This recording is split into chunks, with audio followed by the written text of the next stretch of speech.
So from this moment on, I'm a candidate for President of the United States, officially.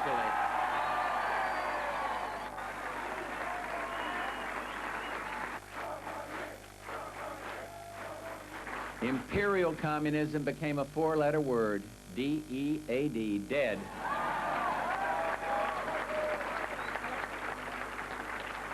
And today, because we stood firm, because we did the right things, America stands alone, the undisputed leader of the world.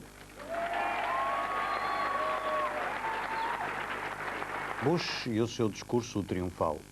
Mas o certo é que os sinais que vêm da antiga União Soviética não deixam grandes dúvidas quanto à precariedade de aspectos fundamentais, como a preservação do ambiente, por exemplo. Foram décadas de industrialização sem preocupações ambientais. Chernobyl fez soar o alarme, mas 6 anos depois, a única conclusão que se pode tirar é que o desastre nuclear da central ucraniana foi apenas uma ponta do iceberg.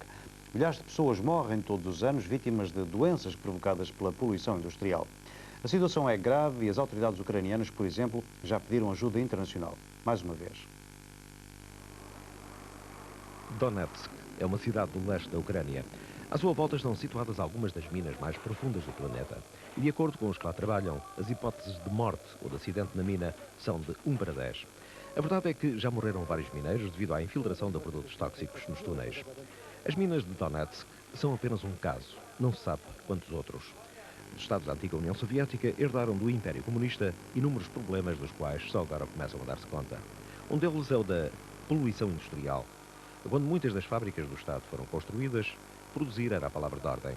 A segurança era relegada para segundo plano.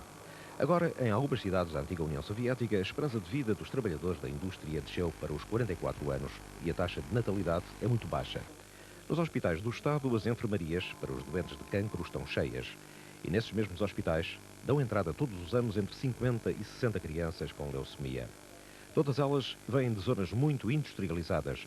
Os médicos reconhecem que, pelo menos algumas, podiam ser tratadas. Só que não há remédios. Nesta, como noutras áreas, só resta às autoridades da SEI esperar pela ajuda dos países ocidentais. Os males escondidos de um império que morreu.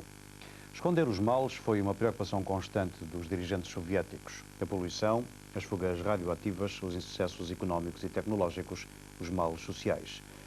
Estrelas no Céu da Manhã é uma peça de um dramaturgo russo que está neste preciso momento a começar no Teatro da Graça, em Lisboa. Fala de uma curiosa operação cosmética que as autoridades soviéticas fizeram à cidade de Moscovo durante as Olimpíadas de 1980. Tiraram as mulheres da vossa laia das ruas de Moscovo por causa dos Jogos Olímpicos. Recambiaram-vos para aqui, que é para vocês não borrarem a pintura quando chegarem os estrangeiros. O tema constituía por si só um verdadeiro escândalo. A história de um grupo de prostitutas afastadas à força da capital durante a Olimpíada de 80 para não manchar a imagem da sociedade aos olhos dos visitantes estrangeiros. A crueza da linguagem e dos cenários foram um verdadeiro choque para o espectador soviético. 6 anos depois da sua primeira representação na antiga Leningrado, Estrelas no Céu da Manhã, de Alexander Galin, uma das obras mais marcantes da dramaturgia soviética da Perestroika, estreia esta noite no Palco da Graça e estará a partir da manhã nos escaparates das livrarias com a chancela das edições Cotovia. Был гигантский взлет, мне кажется. Почему? Потому что пришла, как бы Атлантида встала из-под воды. Та литература, которая была запрещена и которая не существовала. А люди обрели достоинство, люди обрели свободу мыслить, свободу выражать свои мысли и чувства. Дело в том, что говорить правду теперь стали все. A estreia de Estrelas no Céu da Manhã, no Teatro Mali de Leningrado, em 1986, marca um momento decisivo na revolução cultural vivida na União Soviética de Gorbachev. Para o teatro soviético era o momento da viragem. A era dos subentendidos, das alusões metafóricas, desse permanente jogo de gato e do rato com a censura terminara. A palavra de ordem era, doravante, chocar o espectador, rasgar-lhe diante dos olhos, da forma mais crua e provocante, os tabus mantidos durante anos. Atiradas para um universo de degradação e desespero, em que o álcool constitui afinal o único refúgio, Ana Loreta e suas companheiras de exílio, num antigo hospital psiquiátrico, não esgotaram a fé. Recordam de lágrimas nos olhos momentos de infância, inventam biografias encantadas, sonham com o amor e uma vida mais digna. Como que gritando teimosamente sobre os escombros de uma sociedade prostituída, toda ela, a esperança num mundo mais humano. Я хочу верить в том, что в тех страданиях и в тех трудностях, которые переживают люди, есть смысл для будущего. crise na sociedade, crise na própria cultura. Noutro contexto hoje que oferece novas oportunidades à intelectualidade russa, mas que lhe lança igualmente novos reptos. Alexander Galin mantém ainda assim intacta a sua esperança. Кризис это или не кризис, состояние кризиса это перманентное состояние. Почему? Потому что всегда художник находится в поиске, в мучениях, в сомнениях. Он не может быть вне кризиса. Кризис это нормальное состояние. Особенно в русской литературе и в русском театре, и в русском искусстве, которое всегда ставило глобальные, гигантские задачи. И если общество все-таки изберет и поддержит то, что называют рынком, и все, что связано с ним, с этими новыми экономическими отношениями, то перед театром станет задача сохранения своей художественной сущности и, так сказать, spasienie od comércio. O momento tão esperado da chegada da faixa olímpica chegou. Ela finalmente, lá embaixo, atravessando o viaduto a caminho do estádio de Lenin. Ana, Laura e Maria não guardam sequer rancor à sociedade que as marginalizou. A resignação apenas. E mesmo uma ponta irreprimível de orgulho. Afinal, os nossos rapazes são os melhores do mundo. São uns águias. Não há quem os vença. Se calhar é por isso que nós sofremos tanto. Para eles serem assim, os mais fortes. Dramaturgo russo representado em Lisboa. Uma iniciativa cultural que ano após ano ganha maior prestígio e popularidade é o Fantasporto, o Festival Internacional de Cinema. Começou na passada sexta-feira e os organizadores não se podem queixar da falta de interesse por parte do público, até porque filmes fantásticos são mais de 200.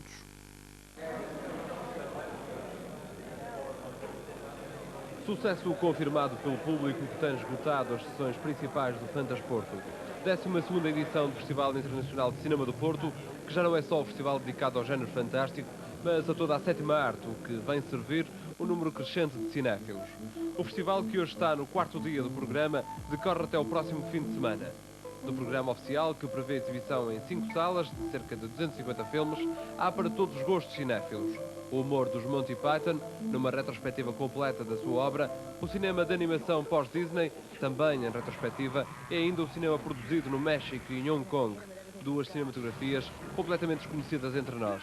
Merece especial destaque também o cinema fantástico, muito embora seja um género que nos últimos anos tem registrado uma falta de criatividade e de produções. A organização do Fantas quer continuar a fazer deste festival a grande festa do cinema no nosso país.